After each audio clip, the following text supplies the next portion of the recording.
J'ai récemment eu une conversation avec un ami qui m'a fait réfléchir. En fait, ce sont 2 conversations qui m'ont fait réfléchir et qui m'ont amené à faire ce partage aujourd'hui. La deuxième était une conversation avec une des professeurs de yoga de la première cohorte de Yogaline Pro, ma formation pour les profs de yoga.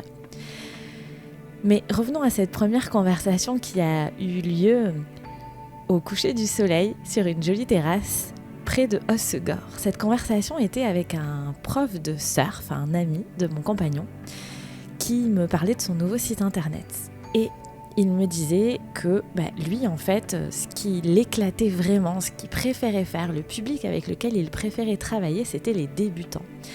Et il me disait que, en plus, pour lui, c'était très important ce premier cours de surf, donc le premier cours que les débutants faisaient, parce que c'était important qu'ils repartent avec des étoiles dans les yeux pour avoir envie de commencer à vraiment faire du surf, pour qu'ils arrivent peut-être à se mettre debout sur cette planche. Et cet ami me partageait que il n'y avait pas beaucoup de ses autres collègues profs de surf qui aimaient travailler avec ce public, mais que lui vraiment c'était ce qu'il adorait faire. Et ma question a été la suivante, mais est-ce que tu as écrit sur ton site internet, en gros quelque part, que tu es en fait spécialisé dans les débutants? Parce que non seulement c'est ce que tu aimes faire, mais en plus, c'est sûrement que tu le fais très bien, parce que tu as dû développer petit à petit des compétences pour t'adapter vraiment aux surfeurs débutants. Et cet ami me disait que non, il n'avait pas mis ça en avant sur son site internet parce que les autres profs de surf ne mettaient pas en avant ce genre de choses. Et je lui ai donc parlé du concept de la niche, de dire quand on est un prof de surf ou un prof de yoga, bien sûr, vous me voyez arriver, pour se différencier du reste du monde, si on a une spécialité, c'est sympa de l'écrire clairement sur son site internet. Et je lui ai expliqué que moi qui suis surfeuse très débutante, si je tombe sur son site internet où il y a écrit qu'il est spécialisé dans le surf pour les débutants, eh bien je vais plutôt prendre des cours de surf avec lui qu'avec un autre prof où il n'y a pas écrit ça sur son site internet. Et que c'est vraiment ce concept de la niche. D'ailleurs, je vous mettrai le lien vers le site internet de cet ami qui donne des cours de surf à Seignos, donc juste à côté d'Hossegor, si vous avez envie de tenter le surf, que vous êtes débutant et que ce qu'il propose, ça vous convient. En tout cas, moi j'ai très confiance en lui. Donc voilà, ça permet de faire du partage de réseau. Mais tout ça pour vous dire que cette conversation m'a vraiment fait penser à une deuxième conversation que j'ai eue il n'y a pas longtemps avec une des professeurs de yoga qui vient de terminer Yogaline Pro, donc ma formation pour les profs de yoga qui sont sensibles à l'alignement postural. Et cette conversation, donc cette prof de yoga m'a dit, sur un rendez-vous sur Zoom, elle m'a dit quelque chose comme « Mais en fait Marion, ta niche, c'est plus uniquement l'alignement postural. Ta spécialisation, c'est plus uniquement l'alignement postural. » Cette prof de yoga me dit « Mais en fait, ta niche, maintenant, elle s'est encore plus affinée. » Elle m'explique, elle me dit « Pour moi, maintenant, tu es vraiment spécialisée dans la prévention et la gestion des blessures en yoga. C'est vraiment ton truc. » Et en fait, elle a vraiment pris la place que moi j'avais prise avec mon amie prof de surf. Elle m'a fait réaliser qu'en effet ma niche avait évolué parce que elle a raison. La prévention et la gestion des blessures, c'est vraiment ce qui me tient à cœur dans l'alignement postural. Vraiment, tous les jours au quotidien dans mon enseignement, je fais en sorte que les élèves qui passent par mes cours évitent de se blesser. J'enseigne aux profs qui me font confiance pour compléter leur formation de prof de yoga, comment on fait pour mettre ses élèves en sécurité pour éviter qu'ils se blessent. Parce que pour moi, c'est quelque chose qui est très important. Et donc, forcément, j'ai développé des compétences, je me suis formée, mais j'ai aussi développé des compétences par l'expérience autour de ces sujets. Et donc ça, c'est le côté prévention des blessures, et l'autre côté, c'est le côté gestion des blessures. Et c'est vrai que j'ai développé aussi une expertise grâce à mes formations et grâce à mon expérience d'enseignement autour des gens qui arrivent en me disant moi aujourd'hui j'ai mal à l'épaule, je sais pas trop ce que je vais pouvoir faire, ou bien j'ai mal à une hanche, ou bien alors souvent les blessures, les douleurs comme ça arrivent soit parce qu'on a fait du crossfit, de la pole dance ou du jardinage. Le jardinage est un gros sujet de blessures.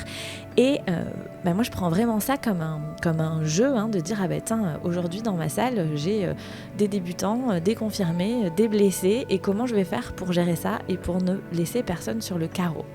Et je me souviens que d'ailleurs, c'était Cécile Fuselier de YogiBiz Podcast qui m'a fait l'honneur de m'interviewer il y a bientôt 1 an sur son podcast, sur YogiBiz Podcast, et elle disait quelque chose comme...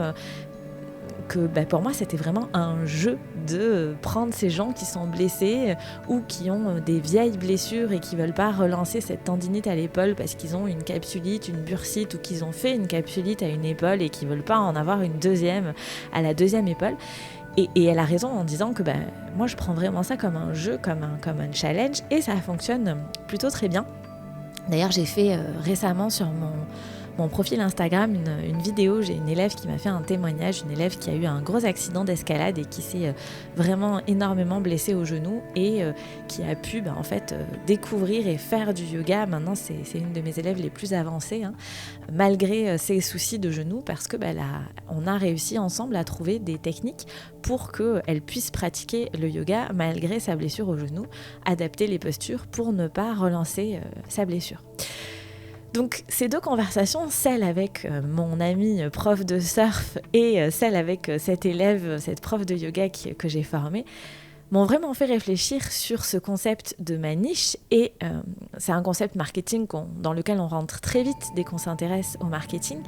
Et ça m'a vraiment fait prendre conscience que, en effet, ma niche avait évolué et qu'elle s'était encore plus affinée.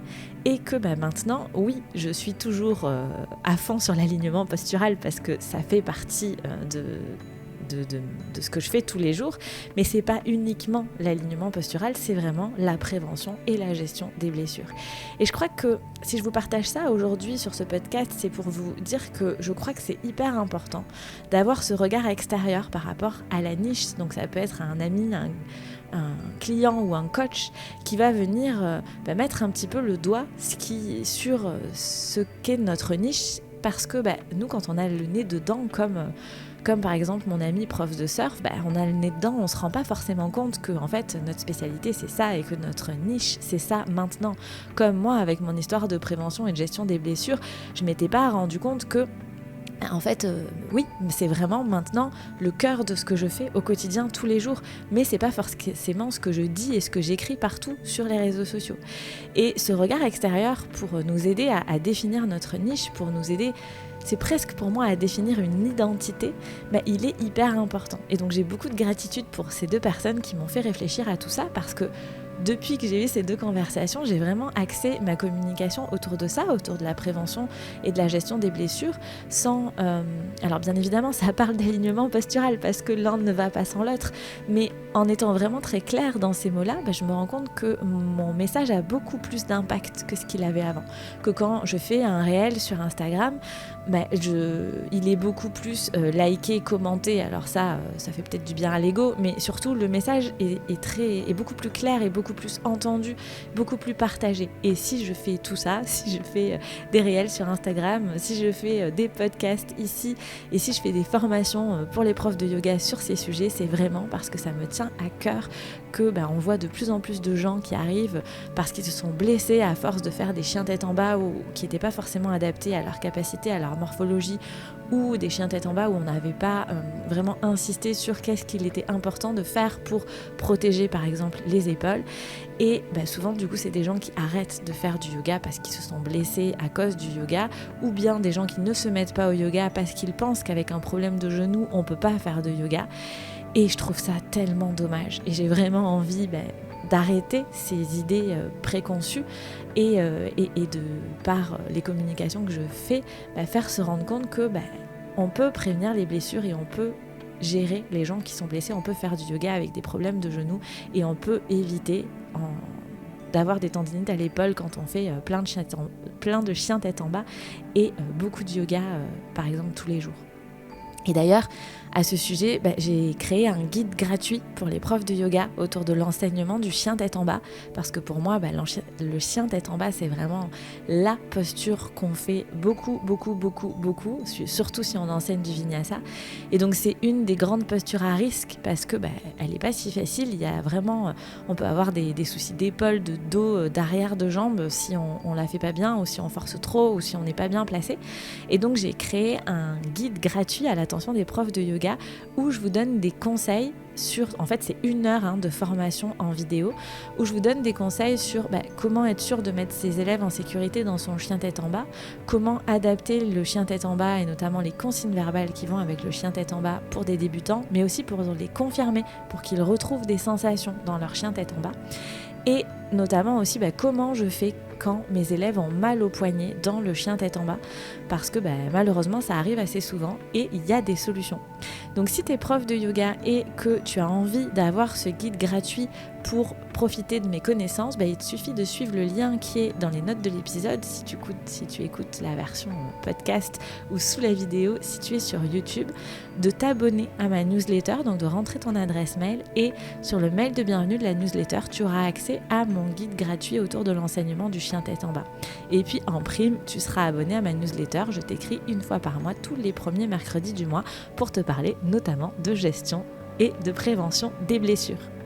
Voilà, j'espère que ces ressources seront utiles pour les profs de yoga. J'espère que cette petite réflexion autour de la niche aura créé peut-être aussi des déclics chez ceux qui m'écoutent, que ce soit d'ailleurs des profs de yoga ou pas. Et je termine cet épisode de podcast avec une annonce en vous disant que je vais lancer la deuxième cohorte de ma formation pour les profs de yoga, Yogaline Pro. Donc justement, ça parle de prévention et de gestion des blessures, ça parle d'alignement postural, de gestion des différences de niveau entre les élèves. La prochaine cohorte démarrera le 7 juillet et je vais commencer le processus pour s'inscrire parce que je veux être sûre que cette formation corresponde bien à vos attentes avant que vous vous inscriviez. Donc il va y avoir un petit questionnaire à remplir, un appel téléphonique, un accès à des extraits de la formation avant de vraiment s'inscrire pour être sûr qu'on ne se plante pas, ni vous ni moi là-dessus. Et donc je vais commencer ce processus courant juin pour un démarrage au 7 juillet. Donc si ça vous intéresse, je vous mets le lien dans les notes de l'épisode ou sous la vidéo pour vous inscrire en liste d'attente pour que je vous envoie toutes les infos pour que vous puissiez remplir ce questionnaire, prendre rendez-vous avec moi et voir si cette formation est faite pour vous à ce moment-là de votre vie de prof de yoga. Voilà, j'espère que cette petite brève vous aura plu, vous aura inspiré et n'hésitez pas à télécharger le guide si vous êtes prof de yoga, le guide autour du chien tête en bas, de l'enseignement du chien tête en bas et à vous inscrire en liste d'attente de Yogaline Pro. Je vous dis à très vite pour un nouvel épisode.